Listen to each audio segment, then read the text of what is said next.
and out, they took out the guy. And that was it. When the Iranian nuclear facility was destroyed, we didn't know. We just know that their stealth air bombers did something, and the next day was on news that they had done this.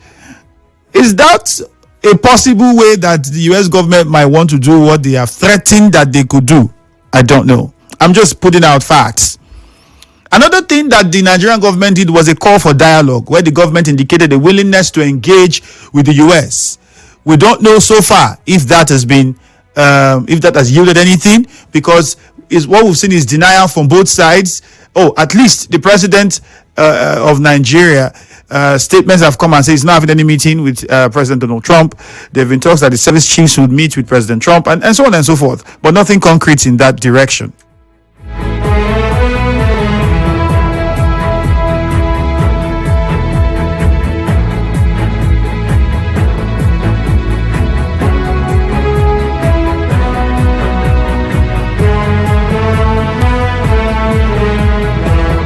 Now let's look at military and security actions on the ground since that threat came.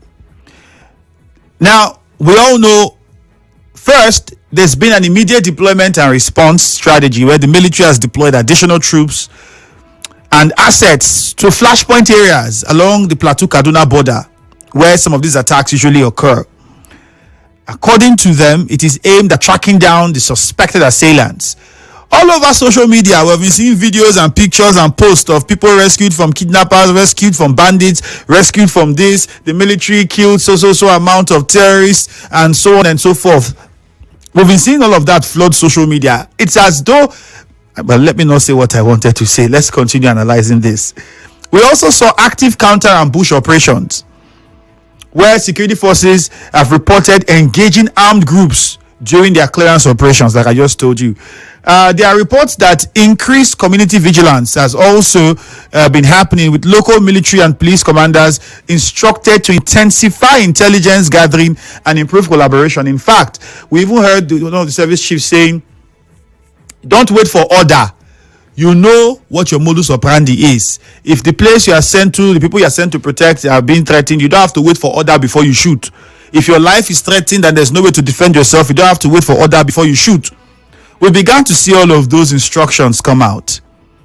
But the big question now is, should we say, or can we say, that the threat, we even saw NSA meetings, you remember, with service chiefs. Oh yes, we had that with the security chiefs. We had that meeting as well. The big question is, can we say that this threat from the US government is partly responsible for some of these actions that we are seeing being carried out by the Nigerian government or by the Nigerian security apparatus? Not to say that they haven't been doing anything before, but people are beginning to measure the intensity of work. Does it have anything to do with the threat by the US government? Let us know what you think. On the second half of the show, I'll be speaking with an aide to the governor of Plateau State, so we can get some first-hand information. In the meantime, let's open the phone lines and hear your thoughts, or whether or not you think that this threat from the US president has a role to play in what we're seeing now. The other time, just yesterday or 2 days ago, it was the Senate president saying, who is he to fight Donald Trump? There was a back and forth with himself and his deputy. Well, 0817-923-0002, 0817-923-0003, or you can call us on 0817-923-0007. Again, 0817-923-0007, 0817-923-0003, or 0817-923-0002. Please tell us your name, tell us where you're calling from, and let's get into it. I don't know what's happening with the phone lines. If the engineers can hear me, it would be great if we can have them come in here and help us. We're still having some issues with the phone lines. So if the engineers can hear us, please, we need your help here. Thank you very much. In the meantime, you can call us on 0817-923-0009. 0817-923-0009. You can call us on that number and let's get your contribution. Please, your name and where you're calling from. Good morning. Good morning. Good morning. Yeah, my name is Ifiemi Andrew from Plateau State. Okay, Chima, go ahead. Mr. Semi, we are not disputing the strength of the U.S. That are we saying that we don't want an aid from them. But the issue is that the way they strengthened it, that is what is bringing the record between we and them. And even other nations, if we can even think about it broadly, that if we declare a nation of the way the U.S. president declared it in a parallel, I don't know what lie is always declared that parodic, how do I say it? I want you to get you angry. Who gave him the right to say that kind of thing that over a sovereignty like us? But if you want to come and help us, we should know why you're coming to help us. It's not tomorrow you help us by being to stampede your own law upon us, and then time enslaving us again systematically. We are not against it. Everybody is open hearted because we know that there's a genocide in the nation, but it didn't target on one religion. So even if Nigeria has taken religion as a peculiar, don't bring it between us to come and cause a division among us.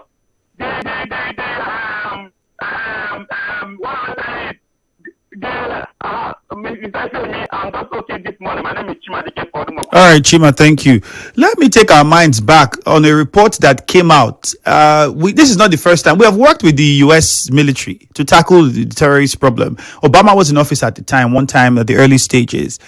And there were reports that came in that the U.S. soldiers had to pull out because they felt that they couldn't trust the people they were working with in Nigeria, because they had a plan on how to, I think it was the Chibok or Dapchi girls period, I can't remember. They had the plan on how they were going to execute their strategy and get the children out safely, which one of them was going to be via gassing the place where they had located that these guys were, only to arrive and find that most of the terrorists were all wearing gas masks. That report came out. It went out. As much as the GHQ said that was not the position and nothing of such happened and it's not true. Now that these things are happening, is now beginning to bring us to say smoke without fire. But those things came out. And with this happening now, some people are beginning to look at those times and beginning to make their own conclusions. However, the GHQ has said that was never the case. And even as at now, it has also continued to say it is working tirelessly and doing the best that it can to ensure that the lives of every Nigerian is safe. But what do you think? Good morning, Nigeria Info. Good morning, my brother, man. My name is Good News. Okay.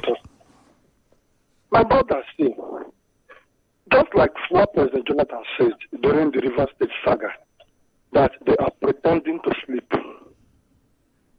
These boys cannot fight us back. These boys, I'm saying, we are seeing on the social media, cannot fight Rumosi us back. How much more Nigerian police? Talk of when the Nigerian military comes in. Okay, now, they said they want to claim to us that they are doing something. There are communities that they kill people away, went to the community and start living. Why can't they go and tell us that? It's also community, it's also state that have chased the criminals away. And the people who are the community can come back to the community. It will be a good news. Do you know why I know that we will do nothing except a willing president and willing security comes in? It's after the COVID-19 saga, when none of them could fly to abroad to treat themselves. And we said, hey, thank God that we put our hospitals in order. And today, we still don't have paracetamol. Doctors are still going to strike. That was why I know that we are finished in Nigeria. All right, good news. Thank you. 0809030641. It's the number to call if you want to get through to us. Unfortunately, those who are trying to get to us on the other lines are still having issues trying to get your calls through. So our engineers are working on fixing that. So hopefully on the second half of the show, we'll get to you. In the meantime, good morning, Nigeria Info. Yeah, hi, Andrew. Good morning. Yes, good morning. Yeah, I'm Mufas on the line. Okay, go on. Andrew, it was Socrates who said that the unexamined life is not worth living. You see, over the years, the Nigerian state has pretended as if it's fighting insecurity and terrorism. But most of us have come to realize that there was no sincerity of purpose and intention. In fact, it is even believed that elements within the Nigerian government are in bed with these terrorist and criminal elements, especially when you see most of them going to functions, the ones that are even declared wanted, attend marriage ceremonies. Some of them are even given chieftaincy titles. The recent that we saw was criminal wanted, blood-tasty murderers attending a peace meeting or whatever, settlement meeting with their war machines and big guns. And they went back to their various bases with those machines. So it is as though we are just joking with human life. In as much as some of us did not find the language used by the United States government, palatable, referring to Nigeria as a disgraced country, but you could see that the Nigerian government is beginning to sit up. Just yesterday, we heard that about 115 DSS operatives have been relieved of their duties. All right, my friend. These are pointers to the fact that we have to wrap it up. We have a commercial to take now, unfortunately. Right. When we come back, good morning. Stay with us.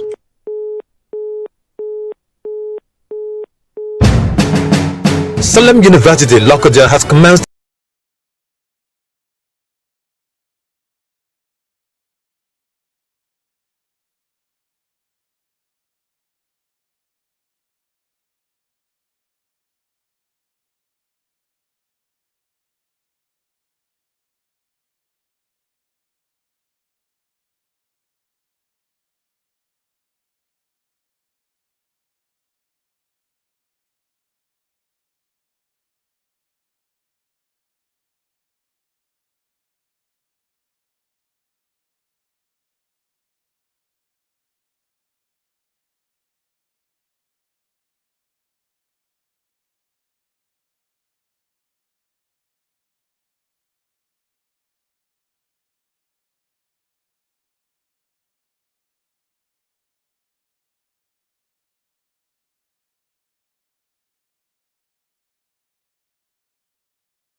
Crossfire on 92.3 Nigeria Info. All right, conversation continues here on the Morning Crossfire. Good morning. My name is Ifiemi Andrew.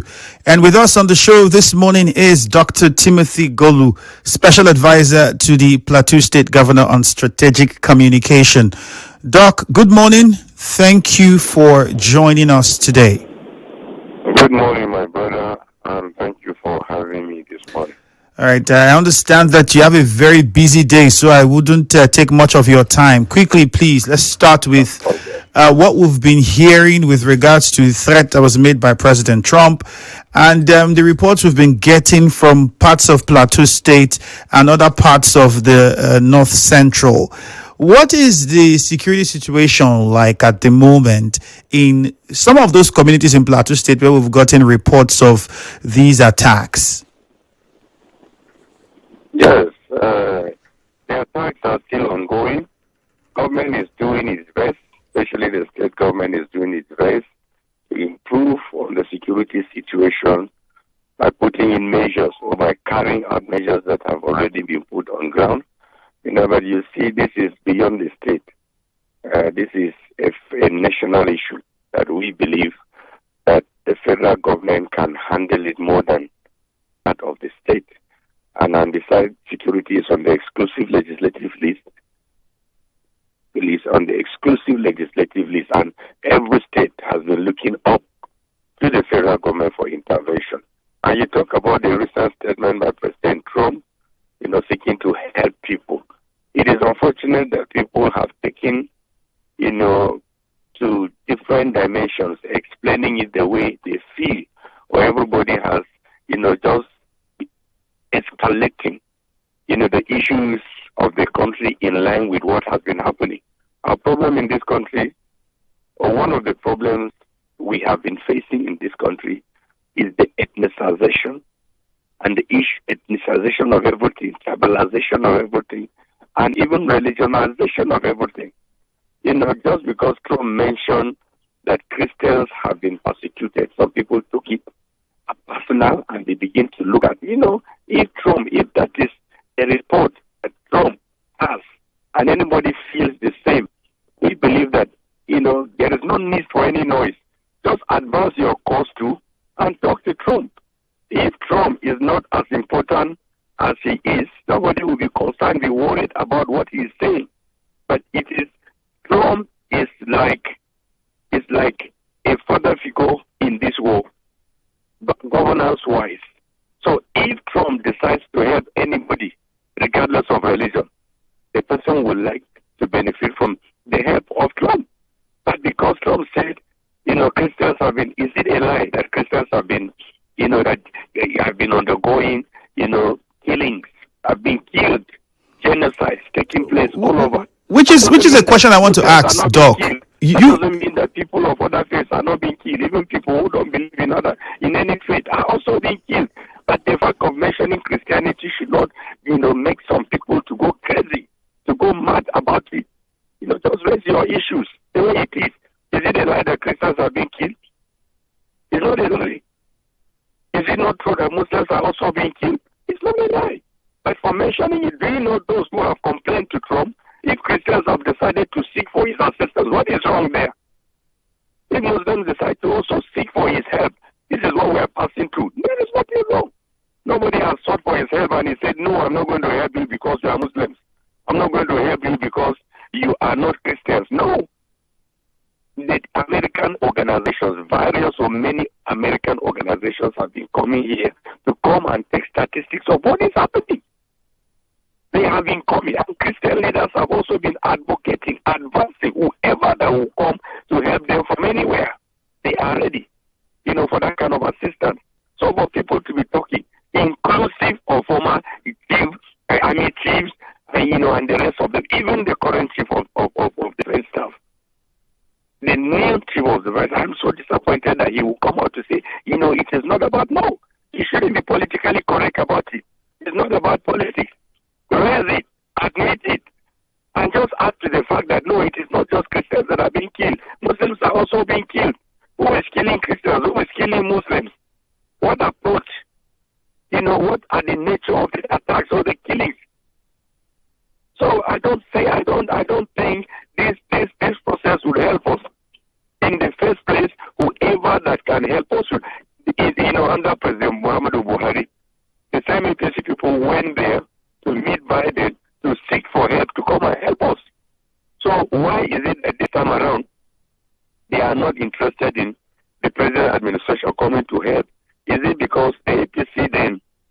under Buhari identified with Trump, with Biden, more than the way Trump is identifying with the present administration. I believe that Trump loves the administration of Tinubu. That's why he is taking it upon himself to seek to help.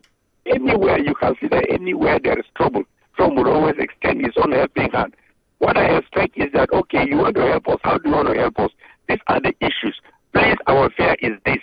Help us in this direction. Sit down and discuss. You have not sat down to discuss or to understand the dimension of the help. You are just condemning it, which means that you prefer us to be killed all the time. Those who are talking this nonsense, they have not passed through, or they have not experienced what we are experiencing in Plateau State. They have not experienced what our brothers are experiencing in Benue State and in Taraba. They have not experienced what our people are passing through in Zamfara and in Sokoto. Most of these people talking, whether they are Christians or Muslims, they are not from these core areas of crisis. You cannot see anybody from Zamfara talking like this or Sokoto, because they will be interested in Trump or any other person coming to help them, because people are not sleeping.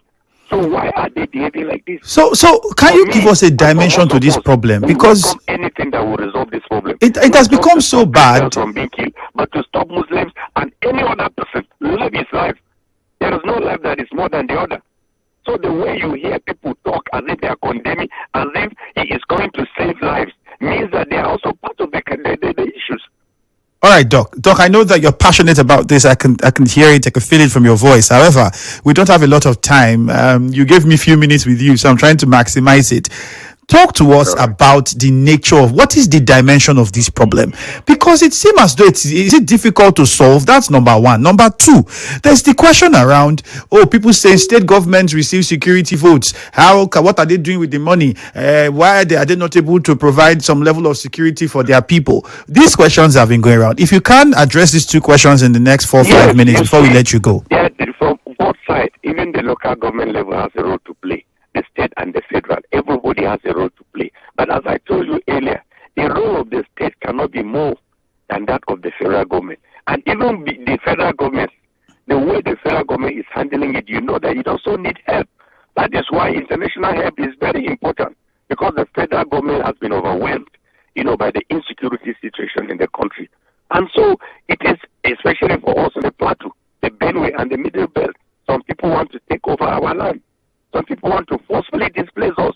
Some people want to kill us. Ours is not just terrorism, but banditry and insurgency. A lot of communities are under the attack of foreigners. So if the federal government is overwhelmed, because the problem is not just in one state, if the problem is just Plateau, Benue, Taraba, Zamfara, Sokoto, it would have been easier for the federal government to contain. But almost every state in the north, and part of the south are involved, are affected. And so it will be overwhelming for the federal government to begin to spread its own tentacles to resolving these issues. That is why the federal government needs to, a lot of things need to be put in place. Okay, look at it. The chief of defense and the immediate past chief of defense staff, directed the soldiers, on new approaches to contain these issues, on new approaches, which has not been there before. It said soldiers don't wait for orders from anywhere. As long as you know that you are not safe, you can fire. As long as you know that your brother is not safe, the community is not safe, you don't have to wait for instructions anywhere. For many years, that has been the complaint of soldiers. We don't have instructions to shoot. We don't have it. So why are you there? You don't have instructions to shoot. What does that mean? You are there waiting and you see somebody stealing and you say you have not been given the instruction to. So why are you there? What are the reasons for you to be out of your place? And then you are in the bush and you cannot, while sacrificing your comfort, to go and sit down in the bush only to escalate or to allow the sufferings of others to be escalated. So my brother, whatever help, wherever the help can come from, we should be ready for it. We should unite ourselves, both Christians and Muslims, and stop sentimentalizing it. Stop making it look like a religious matter, so that wherever we can get help. Okay, now, somebody wants to help, you said no, and you cannot help yourself. Some of these people talking because they have security for life. Some of the chief of army soldiers, some of the security, top notes, they have security for life attached to them. And so they can afford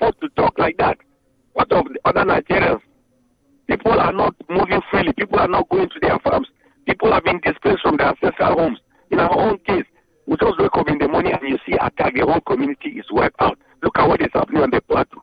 I believe that you saw the picture of the pastor who is crying at the we spoke with him, Reverend Ezekiel Dachomo. I had him on the show a few days ago, and he said quite a lot. Any human being that is not touched by the cry and the sight of that man, at the sight of that mass burial, the person is not just a human being. The person is heartless, and the person has no, whether you are a Christian, whether you are a Muslim, or whatever, and you cannot feel for those people, those children, those innocent children that were killed, those grandmothers, grandfathers, and the rest of them that were killed.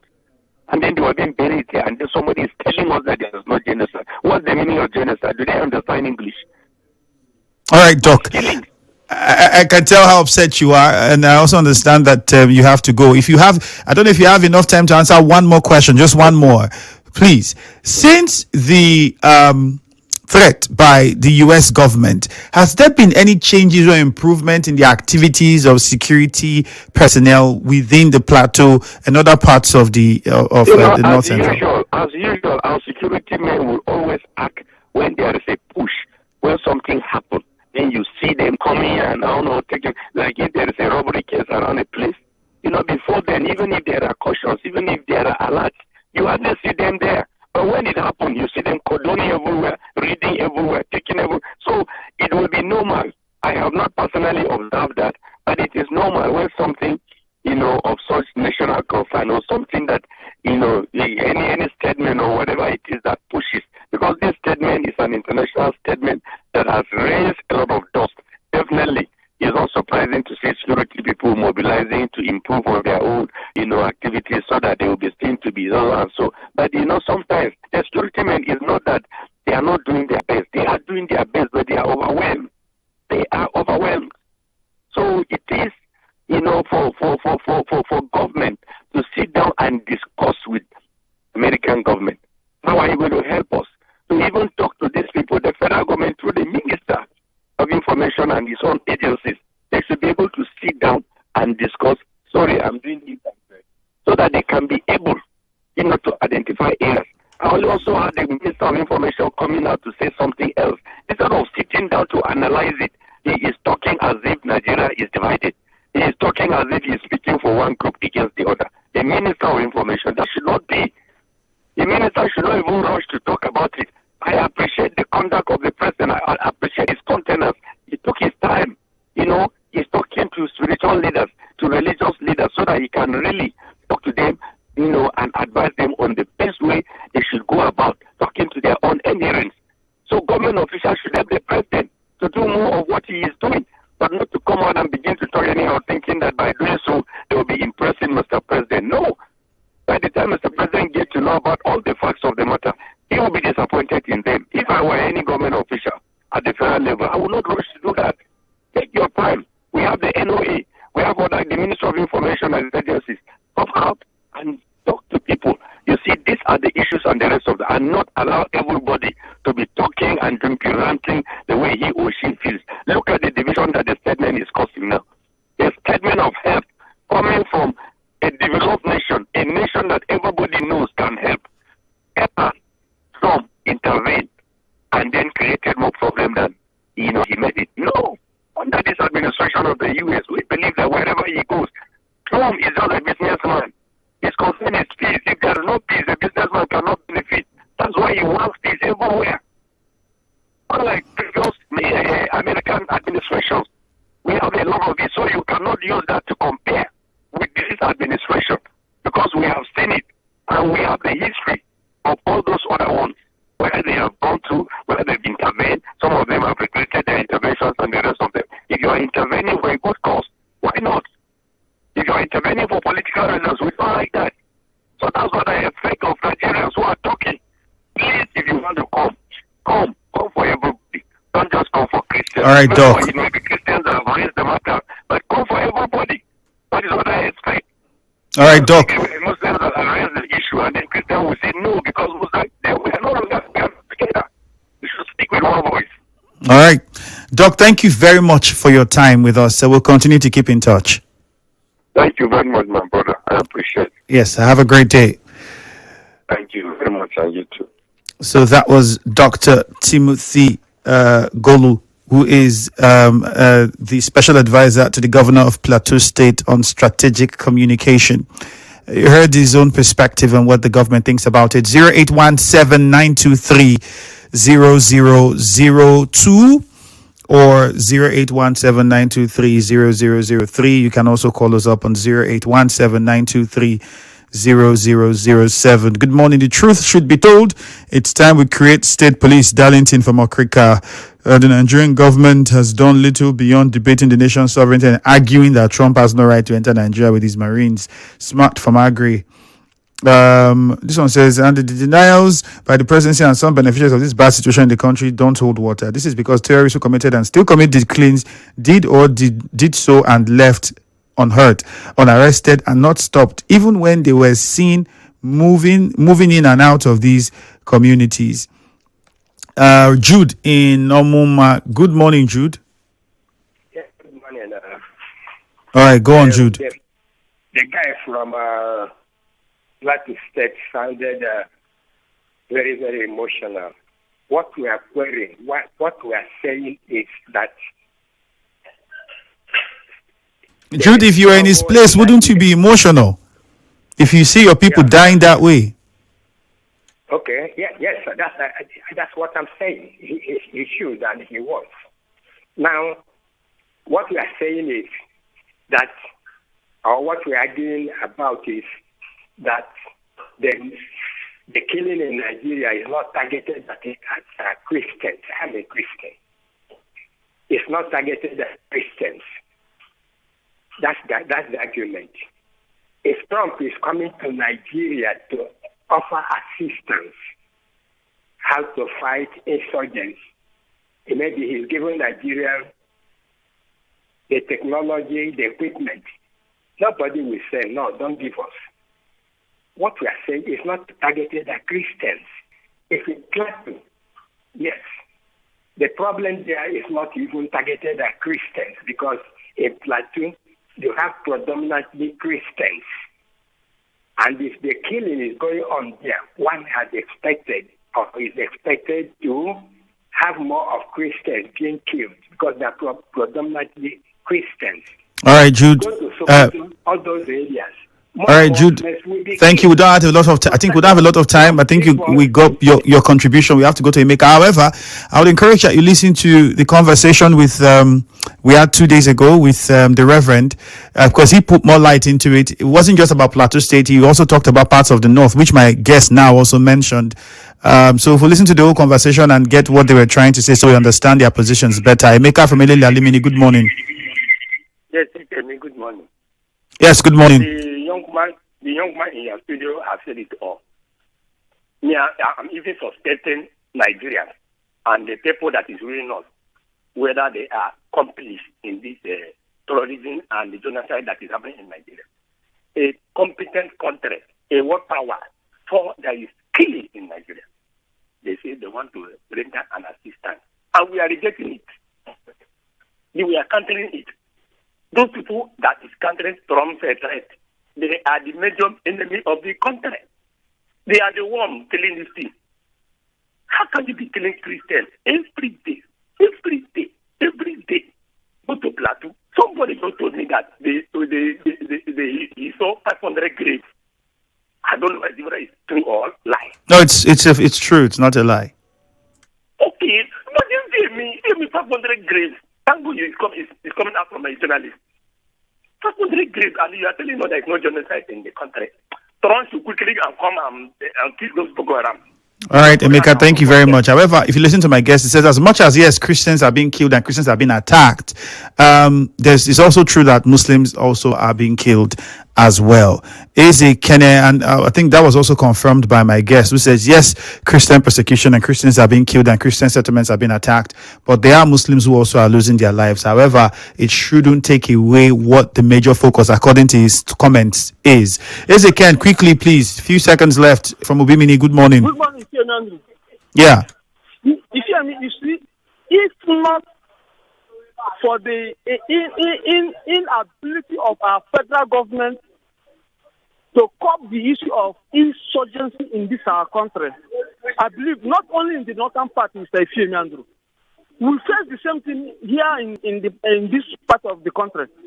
So, for me, I would have liked America to come, just as I said 3 weeks ago, that the Western world should come and help Nigeria and teach them on how to arrest the situation of insurgency in the country.